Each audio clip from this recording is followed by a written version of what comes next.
उत्तराखंड में आज से होगी नई शिक्षा नीति लागू। शिक्षा नीति लागू करने वाला भारत का पहला प्रदेश बनेगा उत्तराखंड।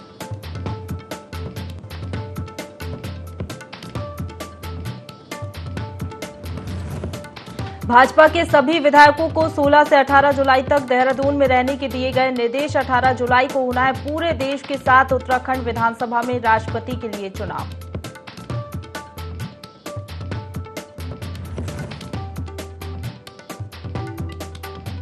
कैबिनेट मंत्री सतपाल महाराज ने दी कर्मचारियों को सौगात। 2012 से कार्यरत कई कर्मचारियों को विभाग में नियमित करने के दिए आदेश। निर्माण कार्यों के लिए भी अधिकारियों को दिए निर्देश।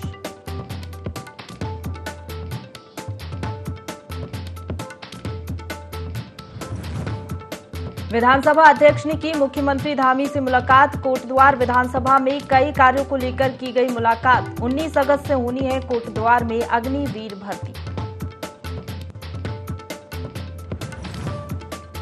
और कांवड़ यात्रा को लेकर ऋषिकेश के एसडीएम ने की व्यापारियों के साथ बैठक। सभी से की व्यवस्थाओं को दुरुस्त रखने की अपील।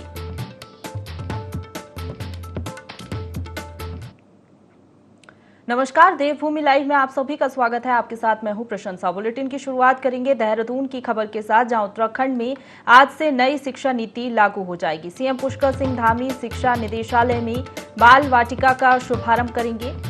वहीं आपको बता दें, पहला राज्य बनेगा उत्तराखंड जहां शिक्षा नीति लागू की जाएगी। 1 जुलाई को सीएम धामी ने बाल वाटिका में बच्चों के लिए सिलेबस तैयार करने के निर्देश दिए थे। और राज्य में 5000 आंगनवाड़ी केंद्र जो प्राइमरी स्कूलों के साथ संचालित किए जा रहे हैं। वहीं 5000 आंगनवाड़ी केंद्रों की प्री प्राइमरी के रूप में बाल वाटिका के तहत जोड़ा जाएगा।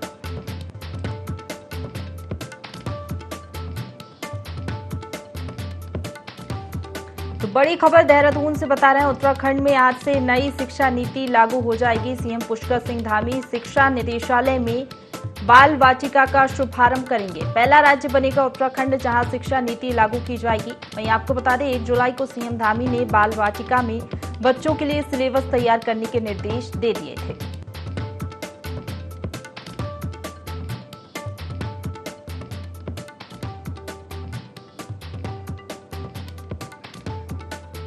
देहरादून से बड़ी खबर बता रहे हैं, उत्तराखंड में आज से नई शिक्षा नीति लागू हो जाएगी। सीएम पुष्कर सिंह धामी शिक्षा निदेशालय में बाल वाटिका का शुभारंभ करेंगे। बता दें, पहला राज्य बनेगा उत्तराखंड जहां शिक्षा नीति लागू की जाएगी। 1 जुलाई को सीएम धामी ने बाल वाटिका में बच्चों के लिए सिलेबस तैयार करने के निर्देश दे दिए थे। और आज 12 जुलाई को नई शिक्षा नीति लागू होने जा रही है। राज्य में 5000 आंगनवाड़ी केंद्र जो प्राइमरी स्कूलों के साथ संचालित किए जा रहे हैं। इसके साथ ही 5000 आंगनवाड़ी केंद्र को प्री प्राइमरी के रूप में बाल वाटिका के तहत जोड़ा जाएगा।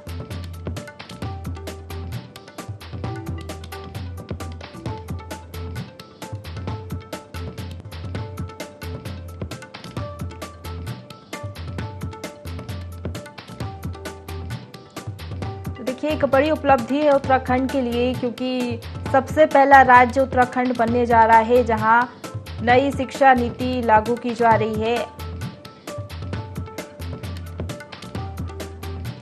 चलिए, ज्यादा जानकारी के साथ हमारे साथ principal correspondent Kailash Vishta live जुड़ गए, उनका रुख कर लेते हैं। कैलाश, एक बड़ी उपलब्धि है उत्तराखंड के लिए, क्योंकि पहला राज्य बनने जा रहा है जहां नई शिक्षा नीति लागू होगी। क्या जानकारी इसको लेकर? बिल्कुल प्रशंसा, देखिए उत्तराखंड का बनने जा रहा है जहां पर शिक्षा नीति लागू होने जा रही है। 1 जुलाई की बात करें, 1 जुलाई को मुख्यमंत्री ने निर्देश तमाम अधिकारियों को दिए थे कि इसको लेकर हर तरीके से तैयारी कर ली जाए। जो शिक्षा मंत्री हैं डॉक्टर धन सिंह रावत, उनके द्वारा भी साफ तौर पर यह कहा गया था अधिकारियों को कि पूर्ण तैयारी कर ली जाए, क्योंकि सरकार ने जो वादा यहां पर किया है उस वादे के मुताबिक यहां पर जो संकल्प यहां पर लिए गए थे बीजेपी द्वारा, उन तमाम संकल्पों को पूरा करने के प्रयास अब शुरू हो चुके हैं। और इसी के तहत जो शिक्षा नीति है, क्योंकि जिस तरीके से शिक्षा की बात करें तो शिक्षा एक मूलभूत अधिकार है तमाम बच्चों का पूरे भारतवर्ष में। और शिक्षा को लेकर लगातार ये प्रयास होते रहते हैं कि शिक्षा यहाँ पर हर घर को मिले, हर बच्चे को मिले, हर घर तक शिक्षा पहुंचे, जिसको लेकर समय समय पर प्रयास किए जाते रहे हैं।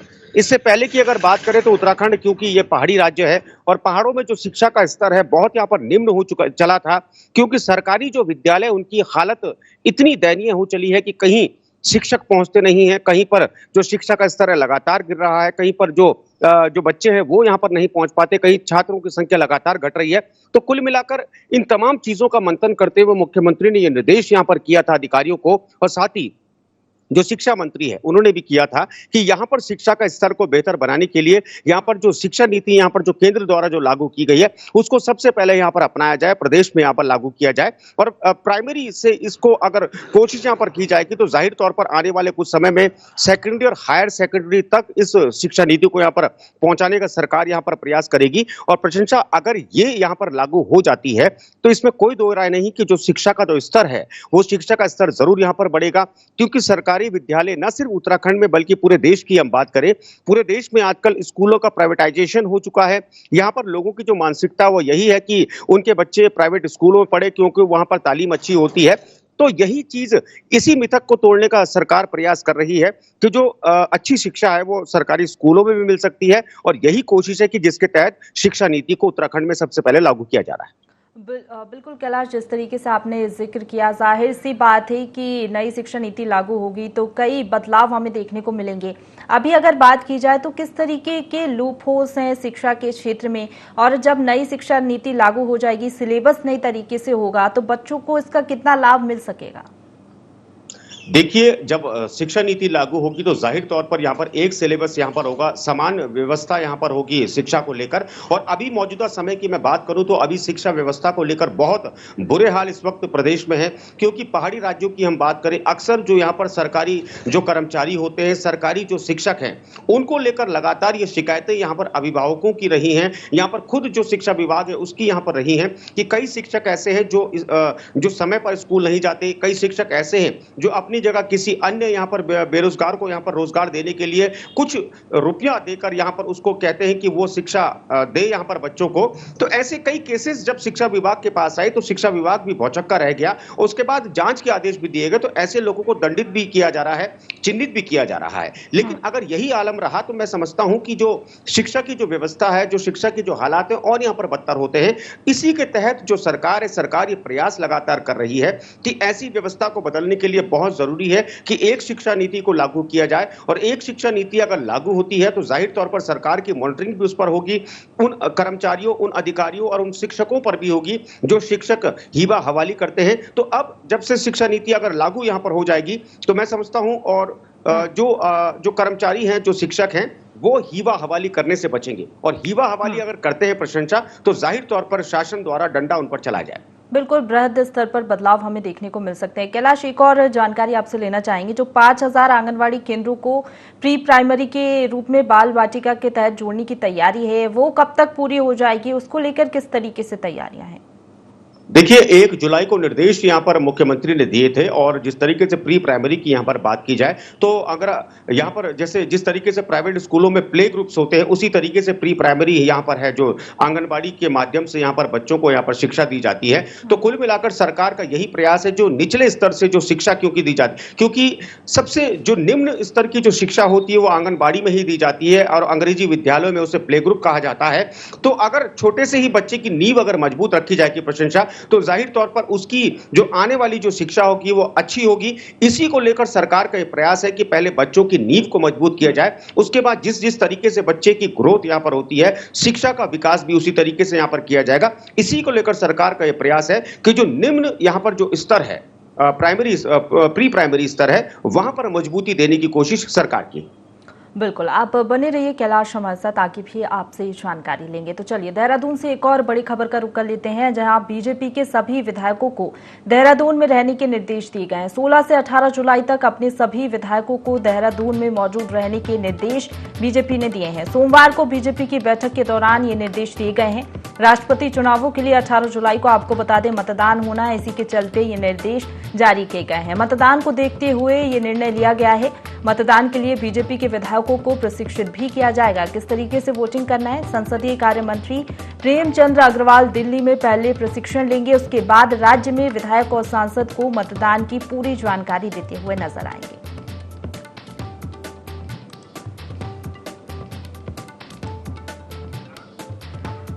चलिए, ज्यादा जानकारी के लिए हमारे साथ principal correspondent Kailash Vishta live बने हुए हैं, उनका रुख कर लेते हैं। कैलाश, जिस तरीके से हमने देखा था कल द्रौपदी मुर्मू उत्तराखंड के दौरे पर थी और बैठक भी हुई थी और ये निर्देश दिए गए हैं, क्या जानकारी इसको लेकर?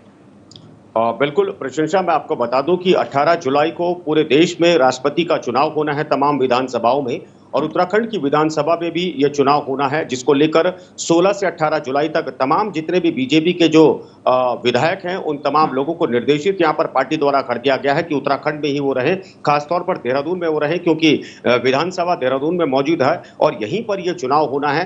वोटिंग, माफ कीजिएगा, वोटिंग यहाँ पर होनी है। और जिस तरीके से मैं आपको बता दूं कि यहाँ पर 2 तो निर्दलीय विधायक थे जो कल मौजूद थे उस बैठक में, और 2 यहाँ पर विधायक हैं बसपा के, जिनसे आग्रह यहाँ पर बीजेपी संगठन द्वारा जो इनके शीर्ष नेतृत्व हैं मायावती, उनसे भी आग्रह किया गया है कि जो 2 उनके विधायक हैं उन विधायकों को भी ये कोशिश की जा रही है कि वो भी यहाँ पर जो एनडीए की जो समर्थित राष्ट्रपति उम्मीदवार हैं द्रौपदी मुर्मू, उनको यहाँ पर वोट दिया जाए। तो ये जिस तरीके से कल बैठक हुई थी, बैठक में बहुत महत्वपूर्ण यहाँ पर मंथन हुआ था। उसके अलावा मुख्यमंत्री पुष्कर सिंह धामी की बात करें, मीडिया से कल उन्होंने बातचीत की थी। उनका साफ तौर पर यह कहना था कि बैठक में एक और जहां आग्रह तमाम विधायकों से किया गया है, आग्रह के साथ साथ निर्देशित भी किया गया है कि वो लोग देहरादून में रहें। उसके अलावा जो 100 दिन का जो कार्यकाल था सरकार का, 100 दिन के कार्यकाल को लेकर मुख्यमंत्री ने जानकारी दी है कि किस तरीके से 100 दिन का जो चैलेंज था वो यहाँ पर पूरा किया गया, और आगामी का जो समय है, जो कार्यकाल है, वो किस तरीके से सरकार पूरा करेगी। लेकिन हाँ, जिस तरीके से कल द्रौपदी मुर्मू का कल उत्तराखंड दौरा रहा, ये बहुत ही महत्वपूर्ण था, खासतौर पर बीजेपी के लिए, क्योंकि एनडीए की उम्मीदवार हैं मौजूदा यहाँ पे समय में। इस वक्त बीजेपी की यहाँ पर सरकार है, तो ये बीजेपी की ये कोशिश है कि यहाँ पर जितने भी विधायक हैं तमाम यहाँ पर लोग मौजूद रहे। हालांकि जो संख्या बल है विधानसभा में, प्रशंसा, वो बहुत अधिक है यहाँ पर जो संख्या बल है, और यहाँ पर इसमें कोई दो राय नहीं कि किसी तरह की दिक्कत यहाँ पर पेश आएगी। लेकिन फिर भी बीजेपी की यही कोशिश रहेगी कि जितने भी यहाँ पर विधायक हैं जो यहाँ पर निर्दलीय हैं, और जो अन्य जो 2 विधायक जो अन्य पार्टी से हैं, वो भी यहाँ पर बीजेपी जो समर्थित जो उम्मीदवार है द्रौपदी मुर्मू, उनको वोट करें। बिल्कुल, संसदीय कार्य मंत्री प्रेमचंद अग्रवाल पहले दिल्ली जाएंगे, जानकारी ये है। उसके बाद वो वापस उत्तराखंड लौटेंगे और जो सांसद विधायक हैं उनको ट्रेनिंग देंगे वोटिंग के लिए। हाँ बिल्कुल, देखिए जो वित्त मंत्री हैं प्रेमचंद अग्रवाल, उनको पहले यहाँ पर बुलाया गया है। पहले वो यहाँ पर ट्रेनिंग लेंगे, उसके बाद जब वो देहरादून आएंगे तो वो यहाँ पर जो विधायक हैं उनको यहाँ पर ट्रेनिंग देंगे कि किस तरीके से आपको वोट यहाँ पर देना है। क्योंकि कई बार ऐसा देखा जाता है कि जब वोट देने के दौरान कई अनियमितताएं अगर होती हैं तो उस वोट को कैंसिल माना जाता है, और इस वक्त बीजेपी किसी भी तरह का कोई भी जोखिम नहीं लेना चाहेगी, क्योंकि यहाँ पर जिस तरीके से मैंने आपको बताया कि भले ही यहाँ पर पूर्ण बहुमत की सरकार है, लेकिन फिर भी एक एक वोट बहुत ज्यादा कीमती है, और इसीलिए यहां पर जो सीनियर जो नेता हैं उनको यहां पर दिल्ली तलब किया गया है। जिसमें अगर प्रेमचंद अग्रवाल की बात करूं, क्योंकि प्रेमचंद अग्रवाल पूर्व में विधानसभा के स्पीकर रह चुके हैं, तो जाहिर तौर पर तजुर्बा उनको बहुत ज्यादा है। उसके अलावा मौजूदा समय में भी वो कैबिनेट के मंत्री हैं, तो उनको यहां पर दिल्ली बुलाया गया है, उनको ट्रेनिंग दी जाएगी, और जो ट्रेनिंग वो लेंगे तो वही ट्रेनिंग को वो यहां पर अन्य विधायकों को देंगे कि किस तरीके से आपको सदन में जाना है, किस तरीके से आपको अपना वोट देना है, और ताकि उनका जो समर्थित जो उम्मीदवार है राष्ट्रपति को लेकर वो जीत सुनिश्चित कर सके। बिल्कुल कैलाश, उनके दिल्ली जाने को लेकर क्या जानकारी है? कब वो दिल्ली जाएंगे, और सिर्फ अकेले वो ही दिल्ली जाएंगे या उनके साथ और कोई मंत्री भी जा सकते हैं? देखिए, ऐसा नहीं है कि सिर्फ वही दिल्ली जाएंगे, ऐसा भी हो सकता है कि कुछ अन्य लोगों को भी यहाँ पर दिल्ली बुलाया जाए ट्रेनिंग के लिए, क्योंकि यहाँ पर जो विधायकों की तादाद है वो यहाँ पर ज्यादा है, और हम समझते हैं कि एक ही यहाँ पर मंत्री नहीं हो सकता, कुछ अन्य लोगों को भी यहाँ पर दिल्ली बुलाया जा सकता है। हालांकि इसकी पुष्टि अभी बीजेपी संगठन द्वारा नहीं की गई है, और जहां तक रही बात दिल्ली जाने की, तो ये कार्यक्रम अभी तय नहीं हुआ है कि कब वो आज जाएंगे या कल जाएंगे। लेकिन जिस तरीके से यहाँ पर 18 को वोटिंग है और निर्देश यहाँ पर जारी हो चुके हैं विधायकों को, तो हम समझते हैं कि आज या कल में ही यह कार्यक्रम तय हो सकता है कि यहां पर प्रेमचंद अग्रवाल दिल्ली के लिए रवाना हो और वो ट्रेनिंग लेते हुए वापस उत्तराखंड आए और अन्य विधायकों को ट्रेनिंग दें। बिल्कुल कैलाश, बड़ा चुनाव है, जिस तरीके से आपने जिक्र किया, राष्ट्रपति चुनाव होने जा रहा है, उसके लिए वोटिंग होगी विधानसभा में, तो काफी बड़ी चुनौती होगी कि शांतिपूर्ण तरीके से हो, साथ ही साथ कोई अनियमितता ना हो, ये बड़ी चुनौती रहेगी।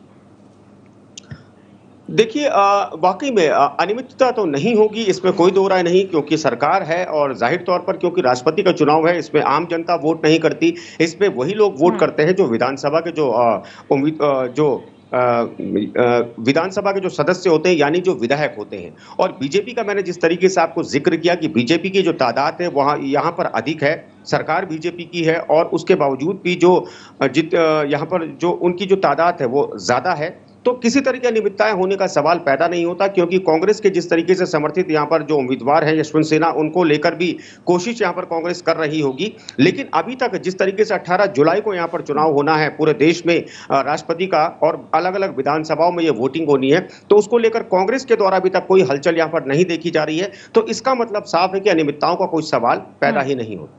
बिल्कुल, चलिए, बहुत शुक्रिया आपका कैलाश हमारे साथ जुड़ने के लिए और तमाम जानकारी साझा करने। खबरों की ओर बढ़ेंगे, जहां कैबिनेट मंत्री सतपाल महाराज ने विधानसभा स्थित अपने कार्यालय कक्ष में bridge, ropeways, tunnel and other infrastructure development corporation of Uttarakhand limited के अधिकारियों के साथ समीक्षा बैठक की। इस दौरान उन्हें कई आवश्यक दिशा निर्देश भी दिए गए। उन्होंने ब्रिडकुल अधिकारियों को आदेशित करते हुए 2012 से कार्यरत सभी 55 कर्मचारियों को नियमित करने की बात कही है। इसके साथ ही निर्माण कार्यों में गुणवत्ता लाने के लिए नई टेक्नोलॉजी का प्रयोग करने के लिए भी निर्देश दिए गए हैं। पीडब्ल्यूडी की और सिंचाई विभाग की और टूरिज्म की बड़ी महत्वपूर्ण बैठक थी। इसमें हमने आदेश दिए हैं कि ब्रिडकुल में 2012 में कार्यरत 55 कर्मचारियों को नियमितीकरण के आदेश दिए हैं, और इसके साथ साथ जानकारी जो हासिल हमने जो है लेटेस्ट टेक्नोलॉजी है उसका भी आदान प्रदान हो, तो भविष्य के अंदर लोक निर्माण विभाग, सिंचाई विभाग और टूरिज्म और ब्रिडकुल को लेकर के और आरडब्ल्यूडी को लेकर के हम एक बड़ा कॉन्फ्रेंस करने जा रहे हैं, जिसमें जो दुनिया की टेक्नोलॉजी है, जो लेटेस्ट टेक्नोलॉजी है, उसका आदान प्रदान होगा, उसकी अंडरस्टैंडिंग बढ़ाई जाएगी और लोगों का ज्ञानवर्धन होगा। तो ये बहुत ज़रूरी है हमारे लिए कि हम अपने जो हमारे अधिकारी लोग हैं, काम करने वाले लोग हैं, उनको अपग्रेड किया जाए और उनके ज्ञानवर्धन किया जाए। तो इसके लिए भविष्य में हमारी बहुत बड़ी योजना है। और उसके साथ साथ हमने भी ये विचार किया कि भाई इस समय रास्ते जो रुके हुए हैं उनको खोला जाए और पूरी तत्परता से काम किया जाए। अगली खबर की ओर बढ़ेंगे, जहां मसूरी में उप जिला अधिकारी के नेतृत्व में अतिक्रमण पर कार्रवाई के 5वें दिन राजस्व, लोनिवी, राष्ट्रीय राजमार्ग एवं नगर पालिका परिषद की संयुक्त टीम द्वारा अवैध निर्माण का ध्वस्तीकरण किया गया। इस दौरान संयुक्त टीम द्वारा अतिक्रमण के चिन्हीकरण करने का कार्य जारी है। उप जिला अधिकारी मसूरी ने जानकारी देते हुए बताया कि जिला अधिकारी द्वारा सड़कों और सरकारी भूमि पर अतिक्रमण हटाए जाने के लिए निर्देशों के अनुपालन में मसूरी में लगातार सरकारी भूमि पर अतिक्रमण को चिन्हित करते हुए हटाने की कार्रवाई की जा रही है। साथ ही अतिक्रमण चिन्हित कर संबंधित को अतिक्रमण हटाने के लिए नोटिस भी दिए जा रहे हैं, जिन्हें जल्द ही हटा दिया जाएगा। बता दें कि यह अभियान अभी लगभग 15 दिन और चलेगा।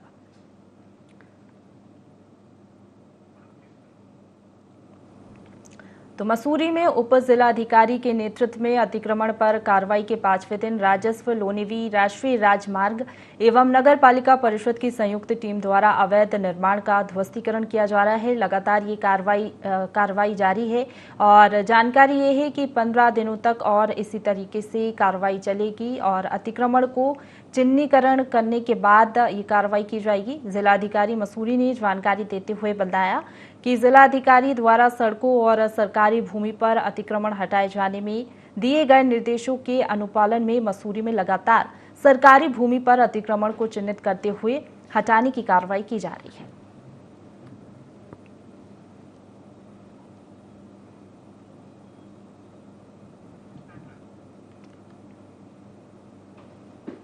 कावड़ यात्रा के तहत ऋषिकेश उप जिलाधिकारी ने स्थानीय व्यापारियों और विभिन्न वाहन यूनियनों के पदाधिकारियों के साथ बैठक की। उन्होंने सभी को कावड़ यात्रा में प्रशासन और पुलिस के इंतजामों से अवगत करवाया।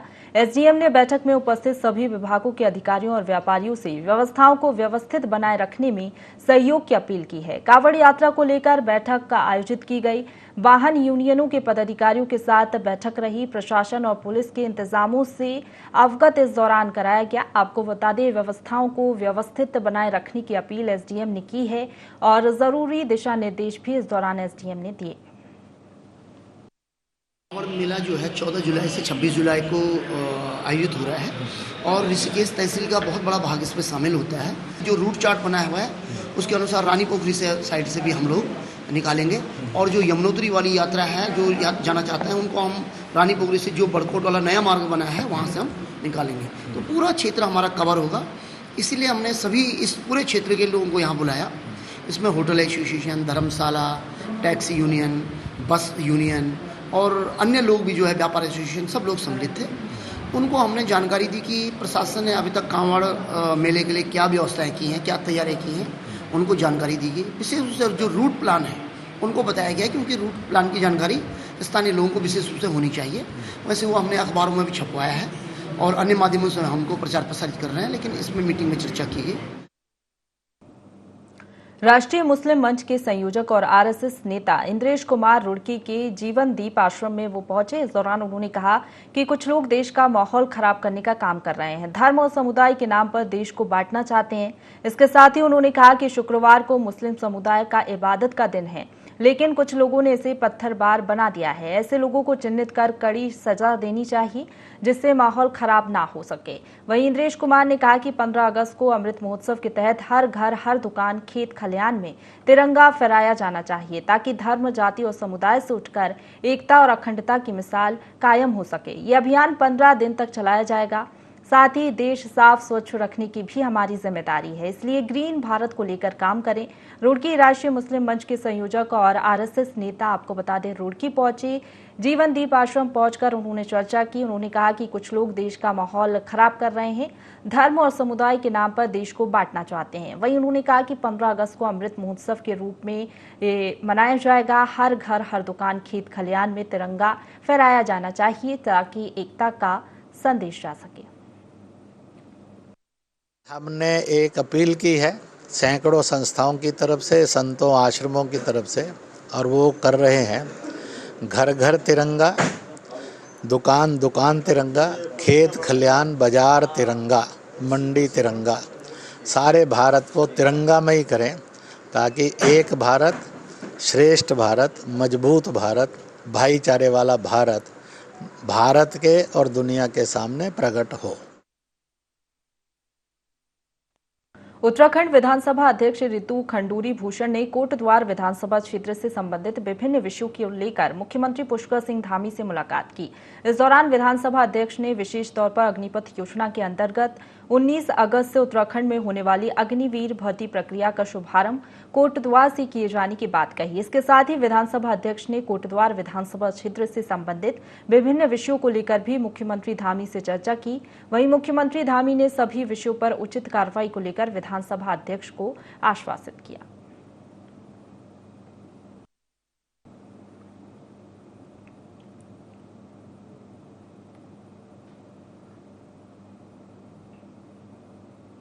तो विधानसभा अध्यक्ष रितु खंडूरी ने मुख्यमंत्री पुष्कर सिंह धामी से मुलाकात की। कई विषयों को लेकर इस दौरान चर्चा की गई।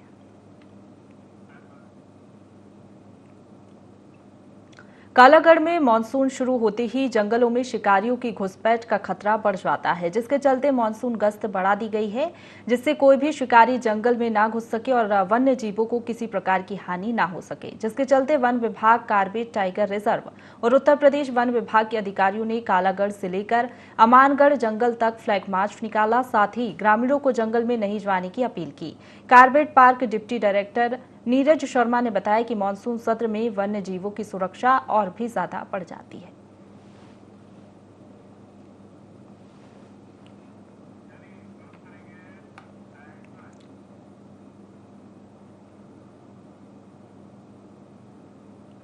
इसी के साथ बुलेटिन में फिलहाल इतना ही। खबरों का सिलसिला लगातार जारी है, आप बने रहिए हमारे साथ।